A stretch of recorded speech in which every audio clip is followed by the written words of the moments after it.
कहानी का नाम नीलकंठ और चालाक कछुआ।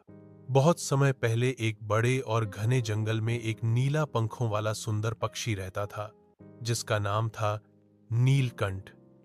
वह अपनी चतुराई और दूरदर्शिता के लिए पूरे जंगल में मशहूर था। उसी जंगल के किनारे एक शांत झील थी जहां एक बूढ़ा लेकिन समझदार कछुआ रहता था जिसे सभी दादा कछुआ कहकर बुलाते थे। नीलकंठ हर रोज उड़कर दूर दूर के जंगलों में जाता, नई नई बातें सीखता और फिर आकर कछुए को सुनाया करता।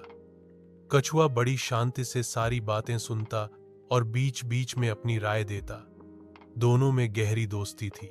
एक दिन जंगल में शेर की मृत्यु हो गई और जंगल में नया राजा चुनने की चर्चा शुरू हो गई। कई जानवर खुद को योग्य समझते थे, बाघ, हाथी, भेड़िया आदि, लेकिन सब एक दूसरे से लड़ने लगे और जंगल में अराजकता फैलने लगी। नीलकंठ ने यह हाल देखा तो उसे चिंता हुई। वह झील के किनारे कछुए के पास आया और बोला, दादा कछुआ, जंगल में अब कोई नियम नहीं रहा। सभी जानवर सत्ता के लिए झगड़ रहे हैं। हमें कुछ करना होगा। कछुआ मुस्कुराया और बोला, बेटा, कोई भी बिना गुणों के राजा नहीं बन सकता। चलो एक परीक्षा रखी जाए।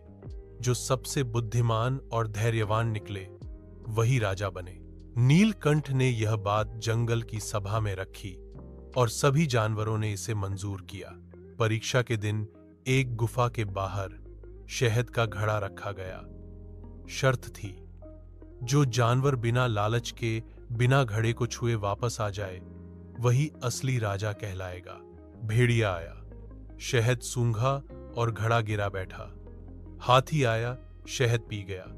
बाघ आया और तोड़फोड़ करके चला गया। अंत में एक छोटा सा लोमड़ी आया। उसने घड़े को देखा, सूंघा, फिर पीछे मुड़कर बोला, एक राजा को केवल स्वाद नहीं, संयम भी चाहिए। मैं इस शहद को छोड़कर जंगल के सुख के लिए लौट रहा हूं। सभा में सन्नाटा छा गया।